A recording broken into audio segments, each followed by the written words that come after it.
Բարի լույս սիրելիներ, այսօր մեր Սուրբ եկեղեցին տոնում է հայոց Աբգար թագավորի հիշատակը, նախավկա և Քրիստոսին հավատացող առաջին թագավորի հիշատակը։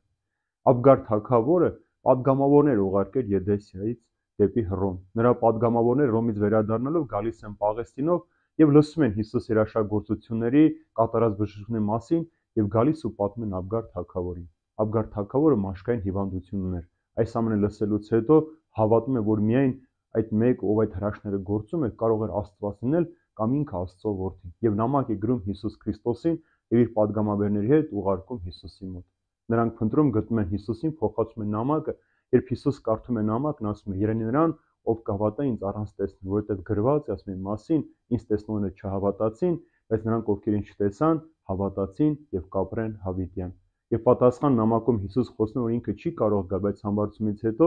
անպայման իր աշակերտներից մեկը կգա նրա մոտ։ Եվ ահա Հիսուսի համբարձումից հետո Թադեոս Առաքյալը գալիս Եդեսա քաղաք, բժշկում Աբգար թագավորին, մկրտում թագավորին եւ ամբողջ քաղաք եւ հավատում են Հիսուս Քրիստոսին։ Ապա Ադանով մի խույրը գործող մարդու Թադեոս Առաքյալը ձեռնադրում է եպիսկոպոս եւ ինքը անցնում է բուն Հայաստան Սանադրուկ թագուշանության ներքո, որտեղ եւ քարոզում ու նահատակվում է։ Աբգար թագավորը դարձի գալուց հավատալուց հետո նամակն է գրում Տիբերոս Կայսերը Պարսից ու Ասորի թագավորներին, ասելով, որ Հիսուս Քրիստոս Աստծո որդին է եւ նա է, որ կարող է յուրաքանչյուր մարդու բժշկել ու խաղաղության մեջ պահել։ Այդ թագավորների պատասխանը չստանալով նա մահանում է 50 տարի խաղաղությամբ կառավարելով իր թագավորության մեջ։ Աբգար թագավորը այն մարդկանցից մեկն էր առանց տեսնելու հավատաց Հիսուս Քրիստոսին։ Եվ այսօրվա ընթերցումը, որ ձեզ համար պիտի կատարեմ Ղուկասի ավետարանից, պիտի տեսնենք ինչքան կարևոր է հավատալ Հիսուսի խոսքին, նրա զորությանը, որ ամեն բան մեր կյանքի մեջ կարող է փոխվել, եթե միայն հավատանք։ Տեսնենք ինչ է պատմում այս Ղուկաս ավետարանիչը իր 7-րդ գլխում։ Եվ երբ Հիսուս վերջացեց իր բոլոր խոսքերը եւ ժողովուրդը նրան լսեց, Կափառնայում մտավ։ Այնտեղ մի հարուրապետի ծառա, որ շատ սիրելի էր նրա համար, ծանր հիվանդացել էր եւ մեռնելու մոտ էր։ Եվ լսեց Հիսուսի մասին, հրեաներից ավակներին ուղարկեց, որ աղաչեն նրան, որպեսզի գա եւ բժշկի իր ծառային։ Եվ նրանք Հիսուսի մոտ գալով թախանձագին աղաչում են նրան եւ ասում. «Արժանի է նա, որին այս շնորհը պիտի անես, որովհետեւ նա սիրում է մեր ազգը եւ ժողովարանը նա շինեց մեզ համար»։ Հիսուս գնաց նրանց հետ, երբ տնից շատ հեռու չէր, հարուրապետը նրա մոտ բարեկամներ ուղարկեց ասելով. «Տեր, նեղություն մի կրիր, որովհետեւ արժանի չեմ, որ իմ հարկի տակ մտնես։ Դրա համար էլ ինձ արժանի չհամարեցի քեզ մոտ գալու, այլ խոսքով ասա եւ իմ ծառան կբժշկվի,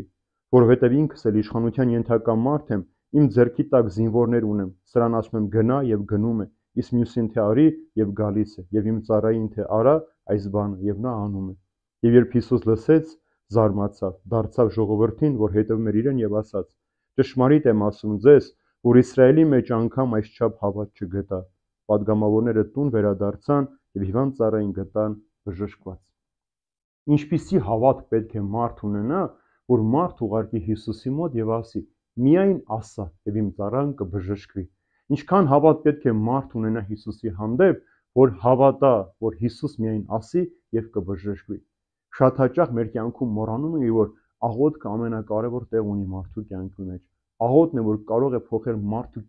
կյանքը ամբողջությամբ, ոտից գլուխ փոխել, նոր կյանք բերել, մարդու խնդիրները, դժվարությունները, փորձությունները հաղթահարել, բայց մենք զլանում ենք այդ աղոթքը անել։ Այս հարուրապետի խոսքը աղոթք էր, երբ Հիսուսին ասաց. «Ես արժանի չեմ, որ իմ տունը գաս,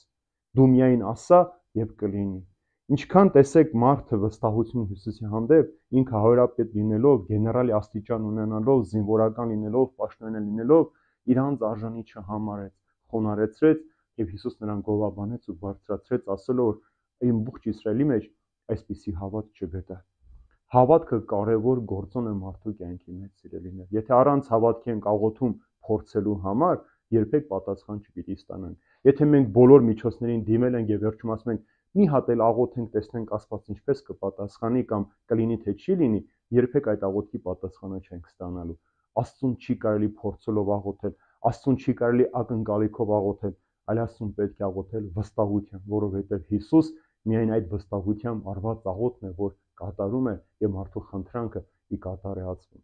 Այս հարուրապետի ծառաները վերադարձան եւ գտան ծառային առողջացած։ Ծառա էր, որդին չէր, իր ազգականը չէր, Այն ժամանակ ծառան մերժված մեկն էր, այս տեսեք հարուրապետ անգամ իր ծառայի համար է աղոթում։ Սա այն է, օրինակ է ցույց տալիս այն բոլոր պաշտոնյաներին, որոնց ձեռքի տակ որ մարդիկ կան, ում խնամքին որ մարդիկ են հանձնված, ոչ միայն պետք է իշխել, աշխատացնել, բանեցնել, այլև հոգ տանել, աղոթել նրանց հոգու մարմնի փրկության համար։ Սա յուրաքանչյուրիս մասին է, սիրելիներ։ Եթե մենք չփորձենք այս ճանապարհով մոտենալ Հիսուսին, մենք չենք կարող։ Աբգար թագավորը չէր տեսել, միայն լսեց իր падգամավորներից, որ Հիսուս անով մի մարդ կա եւ բժշկներ է գործում բժշկությունանում եւ հավատաց, որ դա կարող լինել Աստված կամ ինքը Աստծո որդին եւ խնդրում է ասելով, որ ես գիտեմ, որ նաեւ քեզ